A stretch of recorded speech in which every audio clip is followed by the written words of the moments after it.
Welcome to Kman's Halloween Spectacular. Enjoy.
Well, it's that time of year.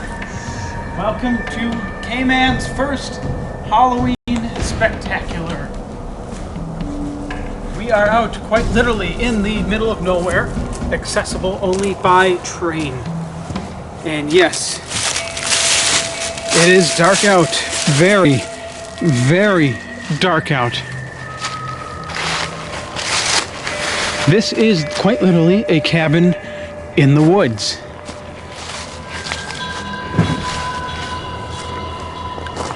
And we're gonna have a few guests coming. There's Bob. Bob was my guest last year. Yeah.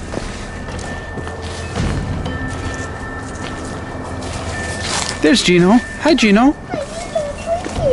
Okay, yes, we will get you some drinks. So, why don't we get prepared for my guests to arrive? I'm going to go get the campfire started. I already vacated some unwelcome guests earlier today. There were 10 of them, all about 2 inches long and make nice little noises. So, all right, we're going to get everything going, and our guests should be here in about 10 minutes. So I'll see you in just a short while.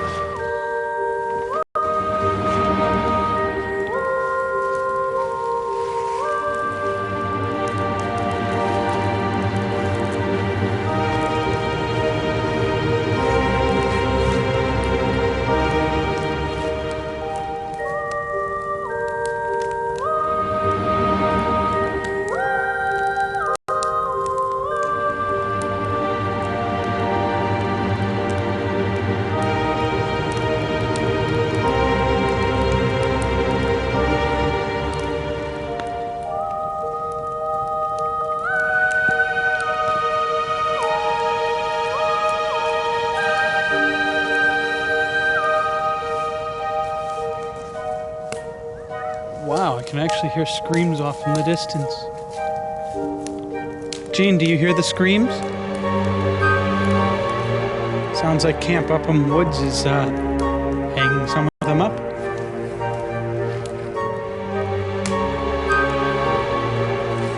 And I heard the diesel's horn, so they'll be driving past for a little late night ride in just a few minutes.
guests have arrived. Welcome to the Spooktacular. Are we going to get out? Only if you want to. You want to eat it? No. Okay, well then sit down and shut up. Jaden. Okay, we are going to do tonight's a Colorado ghost story. The train rumbled around him as he adjusted the throttle. The night shift was always the toughest in the engineer's mind. He had rumbled through Tempest a few minutes ago and was on his way to Thatcher. Not a bad stretch of road, and there was no better train in the entire Atkinson, Topeka, and Santa Fe Railroad. He stretched a bit and yawned, trying to stay alert. And then he gasped. The lights had picked up the figure of a beautiful woman. Yes, long red hair and wonderful blue eyes standing near the tracks. Too near. He sounded the horn to warn her away, and then realized the light was shining right through her. She was a ghost. She stepped into the center of the tracks, laughing and beautiful. She disappeared seconds before the train rushed through her, and then she was there, in the engine cab next to him. The scent of roses filled the air. He stared at the ghostly vision, bewitched by her beauty. With an enticing smile, she wrapped ghostly arms around his neck and kissed him, and he was gone. I think they meant she was gone. Dazed and disappointed, the engineer finished the run to Thatcher in a trance, completely forgetting to stop at the station. The fireman had to pour water on his head to snap him out of it. The engineer decided not to tell anybody about the ghost, fearing his job, but he was plagued by curiosity. Finally, he confided the story to a close friend who was a fellow engineer. To his surprise, the friend had heard about the ghost before. The ghost's appearance on the train was by no means uncommon. No one knew who the woman had been in life, but she always appeared on that stretch of track after dark, beckoning to the men on the railroad crew with a bewitching smile. Sometimes, said his friend, sometimes she would come right onto the train. Better not tell your wife about it, his friend advised. The engineer never did.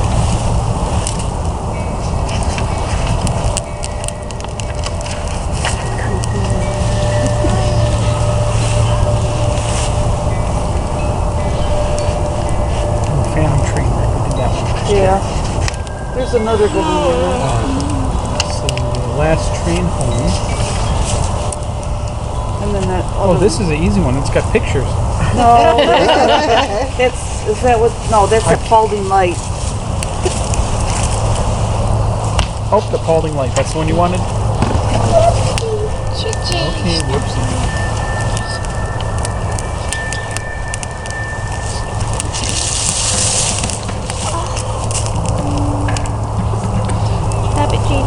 The Paulding light, also called the lights of Paulding, or the dog meadow light, is a light that appears in a valley that lies outside of Paulding, Michigan. Reports of the light have appeared since the 1960s, with popular folklore providing such explanations as ghosts, geologic activity, swamp gas. In 2010, Sci-Fi Channel's Fact or Faked Paranormal Files conducted a paranormal investigation and concluded that the Paulding light was unexplained. Michigan Tech students conducting scientific investigation of the light in 2010 were able to see automobile headlights and taillights when viewing the light through a telescope, and were able to recreate it by driving a car through a specific stretch of U.S. Highway 45. The first recorded sighting of the Paulding light came in 1966, when a group of teenagers reported the light to a local sheriff. Since then, a number of other individuals have reported seeing a mysterious light that is said to appear nearly every night at the site. Although stories of the light vary, most popular legend involves the death of a railroad brakeman. The legend states the valley once contained railroad tracks, and the light is the lantern of the brakeman who was killed, while attempting to stop an oncoming train from colliding with railway cars stopped on the track.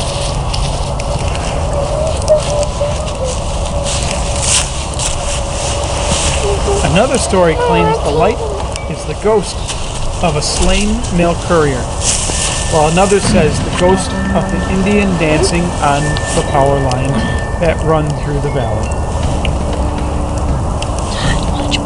Spooky or science? Michigan's Paulding Ghost Light Investigation. The original incarnation of the story explained lights thrill seekers witnessed were swinging lanterns carried by the restless spirit of a person killed by an oncoming train. Although this aspect of legend is easily debunked, since no train tracks have ever been built there, the physical cause of the appearing light still remains unexplained. But it is true. We were there. Yeah, if they don't say anything, the light comes right to you. The light will come right to you. And then there's a Hey Steve, can we do that to the can we do that to the 128? Yeah. There is a red light that sometimes appears, and there's a green light that appears, and it bounces. But the white light will actually come all the way up to you, but once they start like getting all excited that they saw the light, it disappears. Wow. It's awesome. It's by Debbie and Jerry. It was in the UP. Yeah. Beautiful picture. It's right over the line. The one I wanted you to read is the one where they go down the tracks and the train is heading right towards them, and then the train just goes to the side, but there is no two tracks. Wasn't that Ghostbusters? In here. It's in here. Ghost Train? I don't, yeah. Oh, I'm not going to read all of them. I mean, there's not that many. Let's see. Ghost Train. I was a railway fireman back in those days, working on the CPR line in Alberta. I did a hard day's work and earned me a fair wage.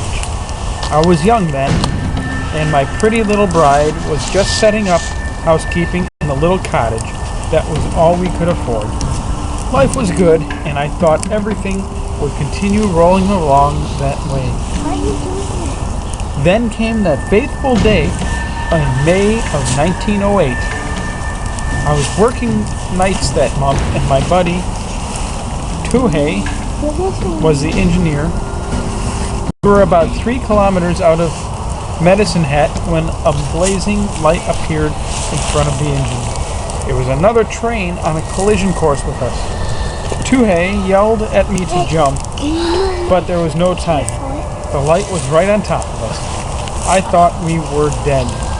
Then, the oncoming train veered off into the right and ran past us, its whistle blowing and the passengers staring at us through the window.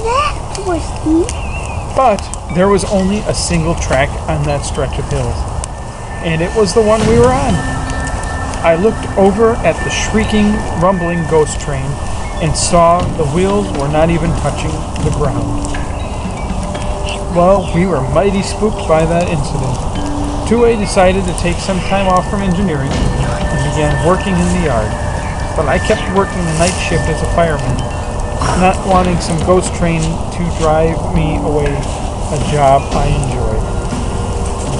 A few weeks later, I was stoking the fire for an engineer named Nicholson when he heard the shrill whistle blast through the calm night air. We were on the same single track just outside of Medicine Hat, and the brilliant light of the ghost train burst out of nowhere, blinding us. Nicholson gave a shout of terror, and I thought my heart would stop.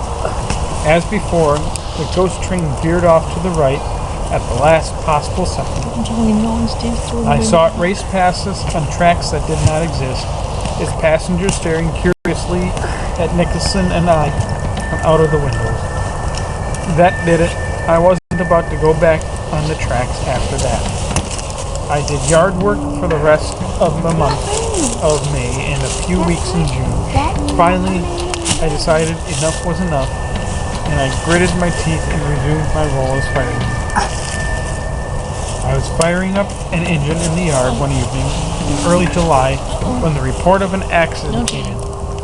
A Spokane flyer at Lethbridge, a Lethbridge passenger train, had a head-on collision on the single track 3 kilometers outside Medicine Hat, on the exact spot where the ghost train had appeared.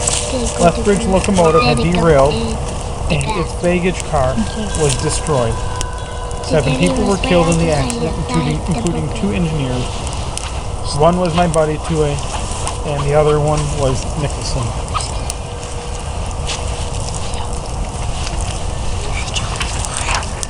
I think that was a true story too.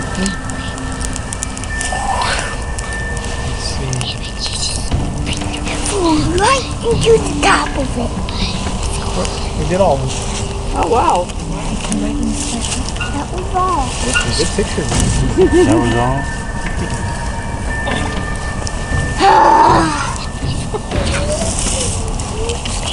You sure? Worry about the beans in your coat. He's like, you ain't the one that ain't got the beans in your coat. I got them, Daddy. I got all the beans in my coat. Well, thank you everyone for our first annual Kman Spooktacular. I hope you tune in again next year. We'll also have some sort of holiday one for the upcoming December holiday season. But enjoy. I hope you enjoyed the stories, and see you next week. Smile, cheese.